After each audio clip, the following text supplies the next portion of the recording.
മറിയമുക്ക് എന്ന് പറഞ്ഞ കഥ എൻ്റെ മനസ്സിലുണ്ടായപ്പോൾ കഥയനുസരിച്ച് അത് പോർച്ചുഗീസുകാർ വന്നുപോയ അതിൻ്റെ കൾച്ചർ ഇപ്പോഴും നിലനിൽക്കുന്നൊരു കടപ്പുറമാണ്.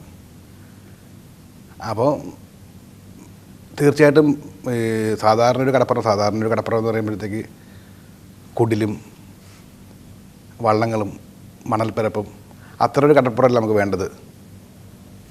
കാരണം ഇത് എൻ്റെ മനസ്സിലിതൊരു ലാറ്റിൻ അമേരിക്കൻ കടപ്പുറം പോലെയൊക്കെ, കാരണം ബ്രസീലിയൻ കടപ്പുറം പോലെയൊക്കെ ആഘോഷങ്ങൾ നടക്കുന്ന, ഫുട്ബോൾ മാച്ചുകൾ നടക്കുന്ന അത്ര സെലിബ്രേഷൻ മൂഡിലുള്ളൊരു കടപ്പുറമാണ് വേണ്ടത്. കാരണം ഈ സിനിമയുടെ കഥ അങ്ങനെ ഒരു വ്യത്യസ്തമായിട്ടുള്ള കഥയാണ്. അപ്പോൾ വ്യത്യസ്തമായിട്ടുള്ള ആംബിയൻസ് വേണമെന്ന് തോന്നി. അങ്ങനെയാണ് ശരിക്കും തങ്കശ്ശേരി എന്ന് പറഞ്ഞ എൻ്റെ നാട്ടിൽ ഇത്തരം കുറേ സാധനങ്ങളുണ്ട്. പക്ഷേ മാക്സിമം അവിടെ വെച്ച് ഷൂട്ട് ചെയ്തെന്ന് എനിക്ക് നിർബന്ധം ഉണ്ടായിരുന്നു. കാരണം ആദ്യ സംരംഭമാണ്. അപ്പം നാട്ടുകാരുടെ മുമ്പിൽ വെച്ച് സംവിധാനം ചെയ്യുന്നതിൻ്റെ ചെറിയൊരു ചമ്മൽ എൻ്റെ മനസ്സിലുണ്ടായിരുന്നു. അതുകൊണ്ട് ഞാൻ മാക്സിമം നോക്കി വേറെ സ്ഥലം കിട്ടുമെന്നറിയാൻ. പക്ഷേ വേറെ സ്ഥലം കിട്ടിയില്ല. കൊല്ലത്ത് തങ്കശ്ശേരിയിൽ തന്നെ ഷൂട്ട് ചെയ്യേണ്ടി വന്നു. തങ്കശ്ശേരി അങ്ങനെ മറിയമുക്കായി. അത് പക്ഷേ ഭയങ്കര പോസിറ്റീവായി മാറി. കാരണം നാട്ടുകാരുടെ ഒരു സപ്പോർട്ട്, നാട്ടുകാർ ശരിക്കും അവരുടെ സ്വന്തം സിനിമ പോലെയാണ് ഈ സിനിമ ഏറ്റെടുത്തത്. കാരണം ഇതിന് ഒരുപാട് ക്രൗഡ് വേണ്ടുന്ന സീൻസാണ്. ഈ ക്രൗഡിൽ ഇവരാണ് നമുക്ക് ഇതിൻ്റെ മറിയമുക്കിലെ നാട്ടുകാരായി മാറിയത്. അപ്പോൾ അങ്ങനെ വളരെ പോസിറ്റീവായിട്ടുള്ളൊരു ഗുണം നാട്ടിൽ ഷൂട്ട് ചെയ്തുകൊണ്ട് ഉണ്ടായി. മറിയമുക്കിൻ്റെ കഥ ആദ്യമായിട്ടുണ്ടായപ്പോൾ തന്നെ എനിക്ക് സംവിധാനം ചെയ്താൽ കൊള്ളാമെന്ന് ആഗ്രഹിക്കുന്നൊരു സിനിമയായിരുന്നു മറിയമുക്ക്. കാരണം എന്തെങ്കിലും ഒരിക്കൽ സംവിധാനം ചെയ്യണം എന്ന ആഗ്രഹം ഉണ്ടായിരുന്നു. പക്ഷേ സംവിധാനം ചെയ്യണമെങ്കിൽ നമുക്ക് സംവിധാനം ചെയ്യാൻ പറ്റിയൊരു കഥ ഉണ്ടാവണം എന്ന് മാത്രമല്ല, ആദ്യമായിട്ട് സംവിധാനം ചെയ്യുമ്പോൾ ഒരിക്കലും അതിനെ സ്ക്രിപ്റ്റിനെ ഡിപ്പെൻഡ് ചെയ്യുന്ന സിനിമയാവരുത്. കാരണം നമ്മൾ സ്ക്രിപ്റ്റ് റൈറ്റർ ആയതുകൊണ്ട് സ്ക്രിപ്റ്റ് കൊള്ളാമായിരുന്നു എന്ന് പറയിച്ചു പോകുന്ന സിനിമ ആയിരിക്കരുത്. അതിന് ഒരു സംവിധായകന് ചലഞ്ച് ഉള്ള സിനിമയായിരിക്കണം. കാരണം ഒരാളിൽ സംവിധായക പ്രതിഭ ഉണ്ടെങ്കിൽ അത് തെളിയിക്കപ്പെടേണ്ട സിനിമയായിരിക്കണം. അപ്പോൾ അങ്ങനെയാണ് മറിയമുക്ക് എന്ന് പറയുന്ന കഥ മനസ്സിൽ വന്നപ്പോൾ അതൊരു ഒരുപാട് വിഷ്വൽ സാധ്യതയുള്ള സിനിമയാണ്. അതൊരു 4 സീസണിലൂടെ കടന്നു പോകുന്ന കഥയാണ്.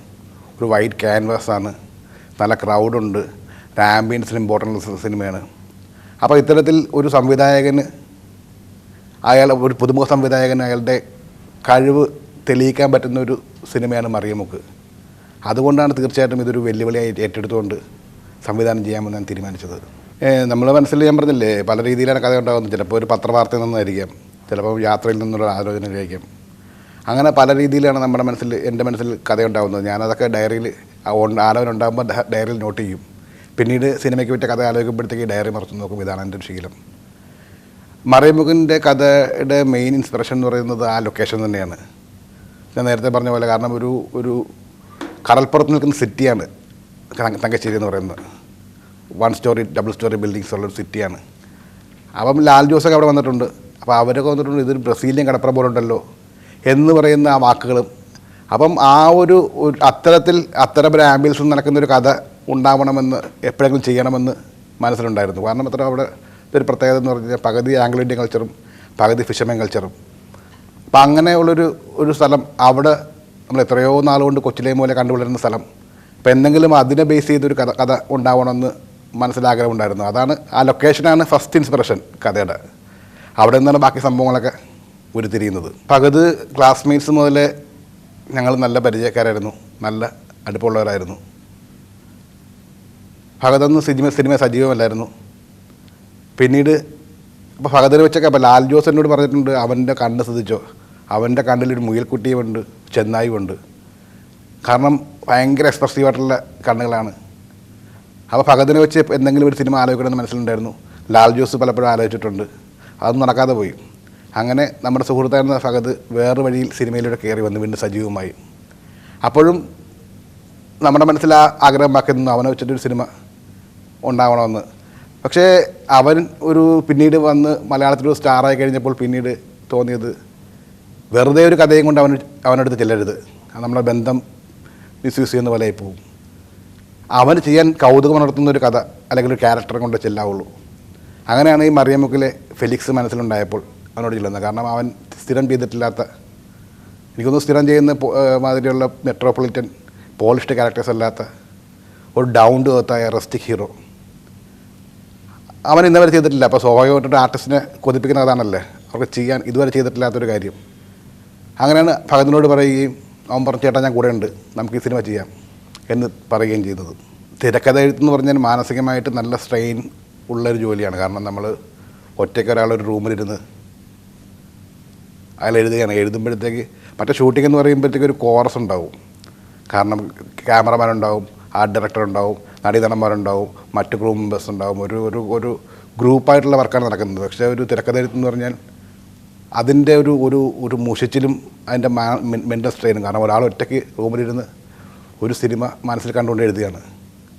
എന്നോ നടക്കാതിരിക്കുന്ന വിഷ്വൽസൊക്കെ മനസ്സിൽ കണ്ടുകൊണ്ട് എഴുതുകയാണ്. അപ്പോൾ അതിൻ്റെ ഒരു മാനസിക പിരിമുറുക്കം ഒന്ന് വേറെ തന്നെയാണ്. തീർച്ചയായിട്ടും സംവിധായക പണി എന്ന് പറയുന്നത് മാനസികമായി ശാരീരികമായി ഒരുപാട് സ്ട്രെയിൻ വേണ്ടുന്ന പണിയാണ് എന്ന് അറിഞ്ഞുകൊണ്ട് തന്നെയാണ് ഏറ്റെടുത്തത്. കാരണം നമ്മുടെ കൂടെയുള്ള സംവിധായകരൊക്കെ കഷ്ടപ്പെടുന്ന നമ്മൾ കണ്ടിട്ടുള്ളതാണ് രാപ്പകൽ.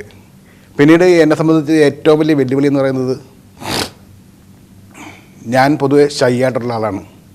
അപ്പോൾ ഇതിൽ രസകരമായി കേട്ടൊരു കമൻ്റ് എന്ന് പറഞ്ഞു കഴിഞ്ഞാൽ, ചിത്രീകരണം തുടങ്ങുന്ന സമയത്ത് ഒരു സുഹൃത്ത് എന്നോട് പറഞ്ഞു, എൻ്റെ സുഹൃത്ത് കൂടിയായ വേറൊരു യുവ സംവിധായകൻ തമാശയായി പറഞ്ഞു, ആ ജെയിംസ് ഡയറക്റ്റ് ചെയ്യുന്നത് എനിക്കൊന്ന് കാണണം, ഇത്രയും ഷൈ ആയിട്ടുള്ള ആളെ എങ്ങനെ ഡയറക്റ്റ് ചെയ്യുന്നത് എനിക്കൊന്ന് കാണണമെന്ന് തോന്നി. അത് സത്യമായിരുന്നു. കാരണം അത് രസകരമായിട്ടൊരു കമൻറ്റായിട്ട് തോന്നി. കാരണം ഞാൻ തന്നെ ഒരു പേടിച്ചൊരു കാര്യമാണത്. കാരണം എനിക്കെങ്ങനെ ഒരു ടീമിനെ ലീഡ് ചെയ്യാൻ പറ്റും. കാരണം ഞാൻ പൊതുവെ സ്റ്റേജ് ഫിയറുള്ള ഒരാളാണ്. അപ്പം കാരണം എൻ്റെ മനസ്സിൽ ആ ടെൻഷൻ നന്നായിട്ടുണ്ടായിരുന്നു. പക്ഷേ ഞാൻ പുറമേ പ്രകടിപ്പിച്ചില്ല. പിന്നീട് തോന്നിയത് നമ്മളുടെ ന്യൂനതകളെ മറികടക്കുമ്പോഴാണ് എപ്പോഴും നമ്മൾ പുതിയ കാര്യങ്ങൾ അച്ചീവ് ചെയ്യുന്നത്. അപ്പോൾ അത് എന്തും വരട്ടെ എന്ന് തോന്നി അങ്ങ് ഇറങ്ങി തിരിച്ചു. പിന്നെ അതിനെപ്പറ്റി ആലോചിച്ചിട്ടേ ഇല്ല.